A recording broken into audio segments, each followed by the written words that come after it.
Hello students, ਅੱਜ ਅਸੀਂ ਕਰਾਂਗੇ ਆਪਣਾ SST ਦਾ ਚੈਪਟਰ ਅੰਡਰਸਟੈਂਡਿੰਗ ਡਾਇਵਰਸਿਟੀ। ਅਸੀਂ ਇਸ ਟੌਪਿਕ ਦੇ ਵਿੱਚ ਡਾਇਵਰਸਿਟੀ ਨੂੰ ਸਮਝਣ ਦੀ ਕੋਸ਼ਿਸ਼ ਕਰਾਂਗੇ। ਡਾਇਵਰਸਿਟੀ ਕੀ ਆ? ਜਿਵੇਂ ਕਿ ਅਸੀਂ ਭਾਰਤ ਦੇਸ਼ ਦੇ ਵਿੱਚ ਰਹਿੰਦੇ ਹਾਂ ਔਰ ਬੇਸ਼ੱਕ ਸਾਡਾ ਜਿਹੜਾ ਦੇਸ਼ ਆ ਇੱਕ ਹੀ ਆ, ਅਸੀਂ ਪੂਰੇ ਸਾਰੇ ਯੂਨਿਟੀ ਦੇ ਨਾਲ ਇੱਥੇ ਰਹਿੰਦੇ ਹਾਂ, ਪਰ ਅਸੀਂ ਆਪਣੇ ਆਸ-ਪਾਸ ਕੀ ਵੇਖਦੇ ਹਾਂ? ਬਹੁਤ ਸਾਰੀਆਂ ਡਾਇਵਰਸਿਟੀ ਮੀਨਸ ਕਿ ਭਿੰਨਤਾਵਾਂ ਜਿਹੜੀਆਂ ਆ ਉਹ ਵੇਖਦੇ ਹਾਂ। ਸੋ ਅਸੀਂ ਹੁਣ ਇਹ ਚੈਪਟਰ ਜਿਹੜਾ ਆ ਸਟਾਰਟ ਕਰਦੇ ਹਾਂ।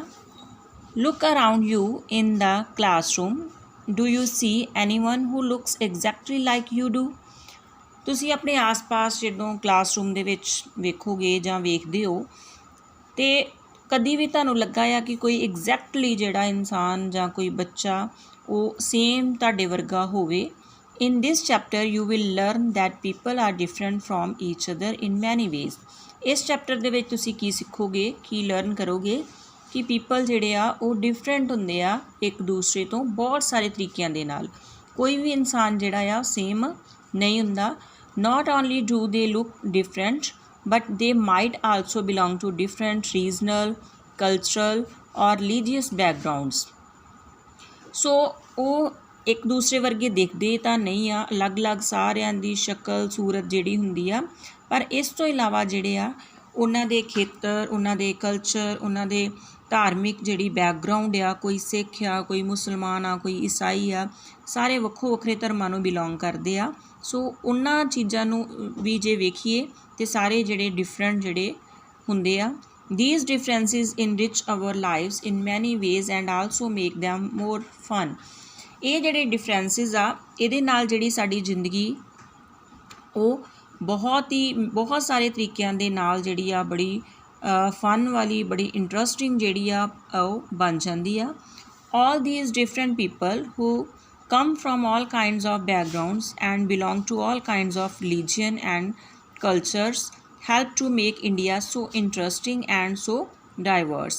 ਇਹ ਜਿਹੜੇ ਆ ਸਾਰੇ ਡਿਫਰੈਂਸ ਆ ਜਾਂ ਇਹ ਡਿਫਰੈਂਟ ਲੋਕ ਨੇ, ਉਹ ਅਲੱਗ-ਅਲੱਗ ਜਿਹੜੀਆਂ ਬੈਕਗਰਾਊਂਡਸ ਤੋਂ ਲੋਕ ਜਿਹੜੇ ਆਉਂਦੇ ਆ ਔਰ ਅਲੱਗ-ਅਲੱਗ ਜਿਹੜੀਆਂ ਧਰਮਾਂ ਨੂੰ ਬਿਲੋਂਗ ਕਰਦੇ ਆ, ਅਲੱਗ-ਅਲੱਗ ਸੱਭਿਆਚਾਰਾਂ ਨੂੰ ਬਿਲੋਂਗ ਕਰਦੇ ਆ। ਇਹ ਇੰਡੀਆ ਨੂੰ ਕੀ ਬਣਾਉਂਦੇ ਆ? ਬਹੁਤ ਹੀ ਇੰਟਰਸਟਿੰਗ ਬਣਾਉਂਦੇ ਆ। ਇਹਦੇ ਵਿੱਚ ਬਹੁਤ ਸਾਰੀ ਡਾਇਵਰਸਿਟੀ ਪੈਦਾ ਕਰਦੇ ਆ। What does diversity add to our lives? Diversity ਜਿਹੜੀ ਆ ਇਹ ਸਾਡੀ ਜ਼ਿੰਦਗੀ ਦੇ ਵਿੱਚ ਕੀ ਐਡ ਕਰਦੀ ਆ? How did India become like this? ਕਿਵੇਂ ਜਿਹੜਾ ਇੰਡੀਆ ਉਹ ਇਸ ਤਰੀਕੇ ਦਾ ਬਣਦਾ ਆ, ਅਲੱਗ ਬਣਦਾ ਆ? Are all kinds of difference a part of diversity?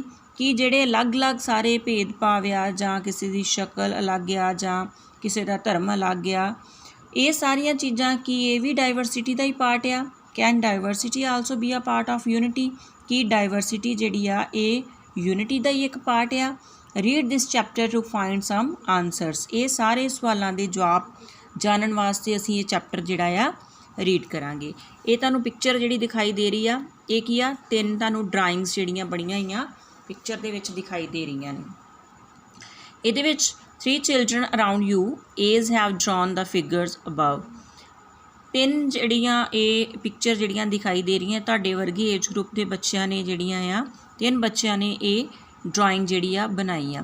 use the empty box to draw your human figure. ਇਹ ਐਮਟੀ ਬਾਕਸ ਦਿੱਤਾ ਹੋਇਆ ਆ, ਇਹਨੂੰ ਤੁਸੀਂ ਕਾਹਦੇ ਵਾਸਤੇ ਯੂਜ਼ ਕਰ ਸਕਦੇ ਜੋ? ਤੁਸੀਂ ਵੀ ਇੱਦਾਂ ਦੀ ਕੋਈ ਫਿਗਰ ਜਿਹੜੀ ਆ, ਹਿਊਮਨ ਫਿਗਰ ਜਿਹੜੀ ਆ ਬਣਾ ਸਕਦੇ ਜੋ।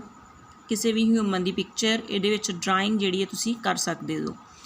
Is your drawing similar to any of the others? ਕਿ ਜਿਹੜੀ ਤੁਸੀਂ ਡਰਾਇੰਗ ਬਣਾਓਗੇ ਉਹ ਵੀ ਇਹਨਾਂ ਵਰਗੀ ਹੋਏਗੀ ਜਾਂ ਕਿਸੇ ਹੋਰ ਵਰਗੀ ਹੋਏਗੀ? The chances are that your drawing is quite different from the other 3. Chances ਕੀ ਨੇ? ਬਹੁਤ ਸਾਰੇ ਚਾਂਸਿਸ ਇਹ ਨੇ ਕਿ ਤੁਹਾਡੀ ਜਿਹੜੀ ਡਰਾਇੰਗ ਆ ਉਹ ਅਲੱਗ ਹੋਏਗੀ, ਉਹ ਕਿਸੇ ਦੇ ਨਾਲ ਵੀ ਮਿਲਦੀ ਨਹੀਂ ਹੋਏਗੀ। Which you can see are quite different from each other. This is because each one of us has a unique drawing style.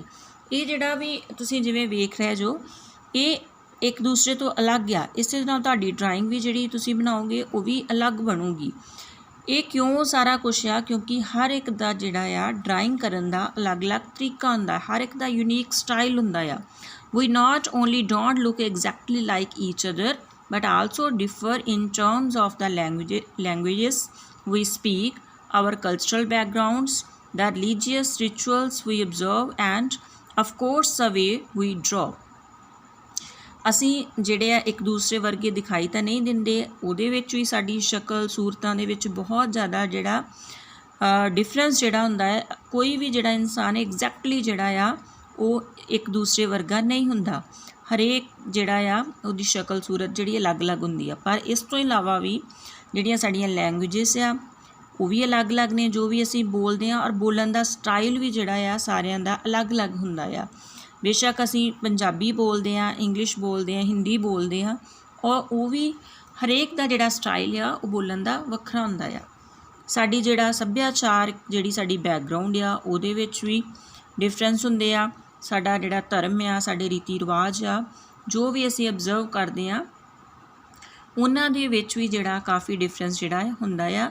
ਅਤੇ ਅਫਕੋਰਸ ਜਿਹੜਾ ਅਸੀਂ ਡਰਾਇੰਗ ਜਿਹੜੀ ਕਰਦੇ ਹਾਂ ਉਹ ਵੀ ਸਾਡੀ ਦੂਸਰੇ ਦੇ ਨਾਲ ਮੈਚ ਨਹੀਂ ਕਰਦੀ ਹੁੰਦੀ। ਉਹ ਵੀ ਜੇ ਕਲਾਸ ਦੇ ਵਿੱਚ ਮੰਨ ਲਓ 30 ਸਟੂਡੈਂਟਸ ਨੇ ਅਤੇ ਹਰੇਕ ਦਾ ਜਿਹੜਾ ਡਰਾਇੰਗ ਕਰਨ ਦਾ ਸਟਾਈਲ ਆ ਉਹ ਵੱਖਰਾ ਹੋਏਗਾ। ਸੋ ਇਸ ਚੈਪਟਰ ਦੇ ਵਿੱਚ ਅਸੀਂ ਇਹਨੂੰ ਸਮਝਣ ਦੀ ਕੋਸ਼ਿਸ਼ ਕਰਾਂਗੇ ਕਿ ਡਾਇਵਰਸਿਟੀ ਕੀ ਆ, ਔਰ ਯੂਨਿਟੀ ਸਾਡੇ ਦੇਸ਼ ਦੀ ਜਿਹੜੀ ਆ ਉਹ ਕਿਸ ਤਰ੍ਹਾਂ ਜਿਹੜੀ ਆ ਇਹ ਸਾਰੇ ਦੇਸ਼ ਨੂੰ ਸਾਡੇ ਨੂੰ ਬੰਨ੍ਹ ਕੇ ਰੱਖਦੀ ਆ। Thank you.